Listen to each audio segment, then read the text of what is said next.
নমস্কার। বাংলা সিরিয়াল সমাচারে তোমাদের সবাইকে অনেক অনেক স্বাগত জানিয়ে রানী ভবানীর আজকের পর্বের রিভিউ শুরু করছি। শুরুতেই দেখা যাচ্ছে যে সমস্ত বিধবাদের উদ্ধার করলো ভবানী, তাদেরকে কাশিতে পাঠাচ্ছে। তো স্বাভাবিক কাঁদছে, দুর্গা তার মায়ের কাছে কাঁদছে যে তোমাদেরকে আর কোনো অপমান সহ্য করতে হবে না, রাজরানী আমাদের জন্য ব্যবস্থা করে দিয়েছে, তুমি চিন্তা করবে না। ভবানী বলছে তার ইন্দু বৌঠানকে যে এটাও কি হওয়ার ছিল? এক তো অল্প বয়সে মেয়েটা বিধবা হয়েছে, তার মধ্যে আবার তাকে সে তার নিজের মাকেও আর কোনোদিনও দেখতে পাবে না, তাকে কাশি যেতে হচ্ছে।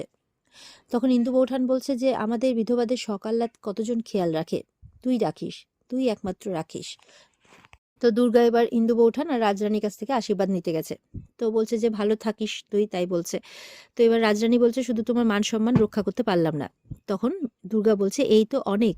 দুর্গার মা বলছে আপনি যে মানে এত কিছু করলেন এটাই অনেক, কমসে কম ও প্রাণে তো বাঁচুক আগে, তারপরে বাকি দেখা যাবে। আর আমার চোখের জলে যাবেন না, আমি কিন্তু খুব খুশি। আপনি না থাকলে যে আমার মেয়েটার কি হতো, তাই বলছে। বলছে আমি এখন পুরো নাটোরে বলে বেড়াবো যে বিধবাদের সাথে আর যথেচ্ছাচার চলবে না, আমাদের মাথার উপরে স্বয়ং রাজরানী আছে, এভাবে বলছে।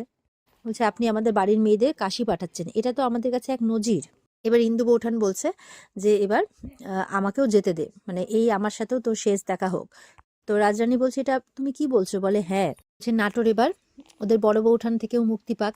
বড় বৌঠান তো ওই গোড়া সাহেবদের ডেরাতে ছিল, তাই আমি জানি ওখানে গেলে এখন অনেক কথা হবে, অনেক কেচ্ছা রটানো হবে, তাই আমি আর ফিরতে চাই না, তুই গিয়ে বলে দে মহলে। আচ্ছা ঠিক আছে, আমি গিয়ে বলে দিচ্ছি। তাহলে তুমি আমাকে একটা কথা বলো তো, কে আমাকে বোন বোন করে পুরো মহল খুঁজে বেড়াবে? আমাকে কে দেখে রাখবে? কে বলবে যে রাজকার্য অনেক হয়েছে, এবার একটু বিশ্রাম নে, এবার একটু নিজের যত্ন নে, শরীর ভেঙে পড়ছে, এবার খাওয়া দাওয়া করতে হবে, কে বলবে আমাকে? আমি যুদ্ধে গেলে যদি ক্ষত হয়, কে আমাকে ক্ষততে প্রলেপ লাগিয়ে দেবে? বলো না। আর এই রাজকার্য সামলাতে সামলাতে কোনোদিনও যদি আমার কিছু হয়ে যায়, আমার তারাকে কে সামলে রাখবে? তখন ইন্দুদিদি বলছে না না, কিচ্ছু হবে না, কিচ্ছু হবে না। বলছে বলো না, বলো কে আমাকে, মানে কে আমার যত্ন নেবে, উত্তর দাও আমাকে। ভবানীও কিন্তু কাঁদতে কাঁদতে বলছে, বলে কি উত্তর নেই তো তোমার কাছে? নেই তো, ঠিক আছে বেশ, তাহলে তুমি আমাকেও নিয়ে চলো। তখন বলছে না না, তা কি করে হয়? বলে কেন হয় না, আমিও তো গোড়া সাহেবদের ডেরাতে বহুবার গেছি। বলছে যেতে হয়েছে? বলে না না, তোর মেয়ে জামাই আছে, তাদের কথাও তো ভাবতে হবে। তো ভবানী বলছে কাঁদতে কাঁদতে যে কেন আমার কষ্ট বাড়াচ্ছ, এই তোমার ভালোবাসা, ছাই ভালোবাসা, তাই বলছে। তো ভবানী ইন্দু দিদির কথা শুনে একেবারে ভেঙে পড়েছে। বলছে যে আমি পারবো না দিদি, তোমাকে ছাড়া আমি কিছুতেই থাকতে পারবো না। কাঁদছে আর বলে যাচ্ছে। বলছে মহারাজ আপনি আপনার ইন্দু বৌঠানকে বোঝান। বলছে আমি একেবারে ভেঙে পড়বো। আসলে মহারাজের সময় থেকে ইন্দু দিদি এক যে ভবানীকে দেখে রাখে, সামলে রাখে, তাই মহারাজ যাওয়ার পরেও ইন্দু দিদি ছিল বলেই ভবানী কিন্তু নিজেকে ঠিক রাখতে পেরেছে। তাই ভবানীও ভেঙে পড়েছে, সমানে কাঁদছে। তখন ইন্দু দিদি বলছে যে ঠিক আছে বোন, যাবো না, যাবো না, আমার ভুল হয়ে গেছে, আমি যাবো না, কোথাও যাবো না আমি তোকে ছেড়ে। তখন ভবানী বলছে তাহলে আমার মাথায় হাত রেখে বলো যে তুমি আমাকে ছেড়ে কখনো কোথাও যাবে না। তখন ইন্দু দিদি তাই বলে যে ঠিক আছে, আমি কোথাও যাবো না। তো ভবানী বলছে যে আমি ওদেরকে ঘরে ফেরাবো, দেখো ওরা নিজের ঘর নিজের বিছানায় ফিরবে, ওরা নিজের থালাতেই ভাত খাবে, দেখো ওরা ওদের মায়ের কাছে ফিরবে, ওদের বাড়িতে ফিরবে, আমি ফেরাবো, তোমাকে কথা দিচ্ছি আমি, কিন্তু তুমি আমাকে ছেড়ে যেও না, তাই বলছে। তো এরপরে ওরা মহলে ফিরবে, আর মেয়েরা সবাই নৌকোতে উঠে পড়ে, ওরা সবাই রওনা হয়ে যায়। দুর্গার মা তো খুব কাঁদছে। ভবানী বলছে যে দেয়ান মশাইকে পাইক নিয়ে যেতে মহলে, মানে ওই যাদেরকে গ্রেপ্তার করা হয়েছে গোড়া সাহেবের সৈনিকদের, তাদের দেখবে আর কি ঠিক করে কারা মানে বন্দি করা হলো কিনা। সত্য একটু আহত হয়েছে, তাই ও আগে বেরিয়ে পড়েছে।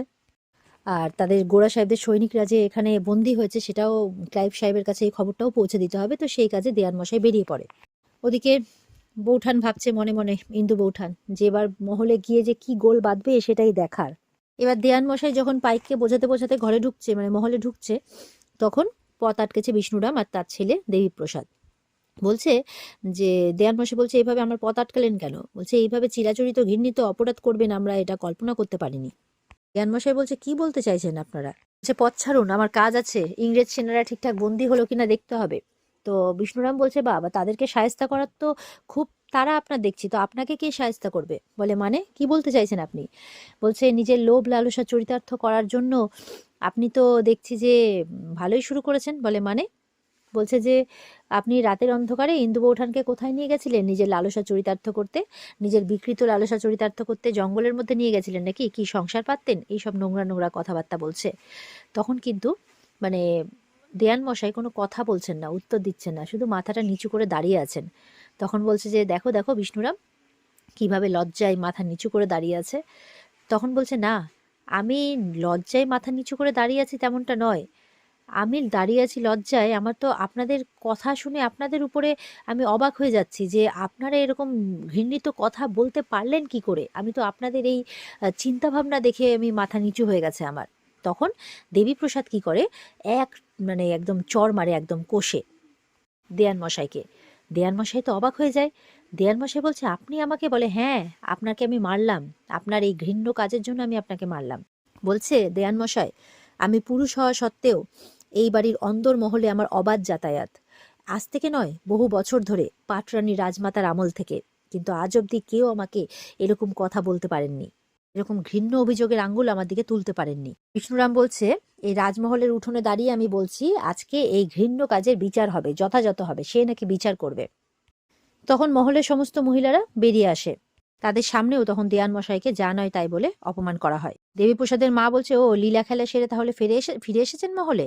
চন্দ্র বলছে আপনারা কি বলছেন, উনি দেয়ান মশাই, ওনার সাথে সম্মানের সাথে কথা বলুন। ফুল্লরা বলছে থাক চন্দ্রমণি, সম্মান দেওয়ার মতো মানুষ হলে ঠিকই সম্মান দেওয়া হতো, ছোট মুখে বেশি কথা বলো না। কুন্দ বলছে পুরুষ মানুষটা যেটা করতেছে ঠিকই করতেছে, তাই বলছে। দেবীপ্রসাদের মা বলছে আপনার লজ্জা করে না, বার তো আগেই বেড়েছিল, এবার এতটা বার বেড়ে গেলেন যে রাতের অন্ধকারে বাড়ির বড় বউকে একেবারে জঙ্গলে নিয়ে গেলেন, ছি ছি ছি ছি, এরকম ভাবে বলছে। রাঘবের মা বলছে রাজ পরিবারের ছেলের বিয়ে দিয়েছি, এবার যে কি না কি দেখতে হবে কে জানে, দিয়ে উনিও ছ্যাঁচা করছেন। ফুল্লরা বলছে পিসিমা থাকলে না আপনাকে বেত্রাঘাত করতেন। বিষ্ণুরাম বলছে পিসিমা নেই তো কি হয়েছে, আমি তো আছি, আমি রাজা না হতে পারি, আমার রাজ পরিবারের সাথে যে ক্ষতি করবে, রাজদ্রোহ করবে, তাকে আমি ছেড়ে কথা বলবো না। এবার রক্ষীদের ডাকছে, কে কোথায় আছো, মানে বন্দি করতে বলছে দেয়ান মশাইকে। অতগুলো মানুষের মধ্যে একমাত্র একজনই আছে, সেটা হচ্ছে সত্যের বউ, প্রতিবাদ করার জন্য, আর বাকি কেউ নেই যে দেয়ান মশাইয়ের হয়ে কথা বলবে বা দেয়ান মশাইকে রক্ষা করবে। কিন্তু সত্যের বউয়ের কথা তো এখানে কেউ শুনছে না। এবার যারা বন্দি করতে এসছে তারা কিন্তু বন্দি করতে পারছে না, কারণ দেয়ান মশাইয়ের আদেশ অনুসারে তারা কাজ করেছে, তাকে কি করে বন্দি করে, একজন ভালো মানুষ। দেবীপ্রসাদ বলছে কি হলো, যার আদেশে কাজ করেছে তাকে বন্দি করতে পারছো না, এসো বন্দি করো। তখন ওরা আসে, দেয়ান মশাইকে বন্দি করে নিয়ে যাচ্ছে। দেয়ান মশাই মনে মনে বলছে শক্তি দাও ঠাকুর, এই অনাচার সহ্য করবার শক্তি দাও। আমি নিজের সারা জীবন সঁপেছি এই রাজ পরিবারকে, মহারাজা রামজীবন মৈত্র, রামকান্ত মৈত্র, রাজরানী ভবানী, দেখো ভগবান আজকের ঘটনা যাতে স্মৃতিতে বিচ্ছিন্ন হয়েই থেকে যায়, এমনটা মনে মনে কামনা করছে দেয়ান মশাই। বলছে আমার বিশ্বাস যাতে তলিয়ে দিতে না পারে। এবার দেয়ান মশাইকে লোহার বেড়া পরানো হচ্ছে। বিষ্ণুরাম এবার আসছে হাতে চাবুক নিয়ে, এরপর সেই চাবুক দিয়ে দেয় দেবীপ্রসাদের হাতে। আর এখানেই আজকের পর্ব শেষ হয়ে যায়। তো এই ছিল আজকের পর্বের রিভিউ। ভালো লেগে থাকলে পর্বকে লাইক কমেন্ট করে জানাতে ভুলবে না, আর আমাদের সাথে জুড়তে চ্যানেলকে সাবস্ক্রাইব করতে ভুলবে না। দেখা হচ্ছে তোমাদের সাথে আগামীকালকে। সবাই খুব ভালো থাকবে। আজকের মতো পর্ব এই পর্যন্তই। টাটা।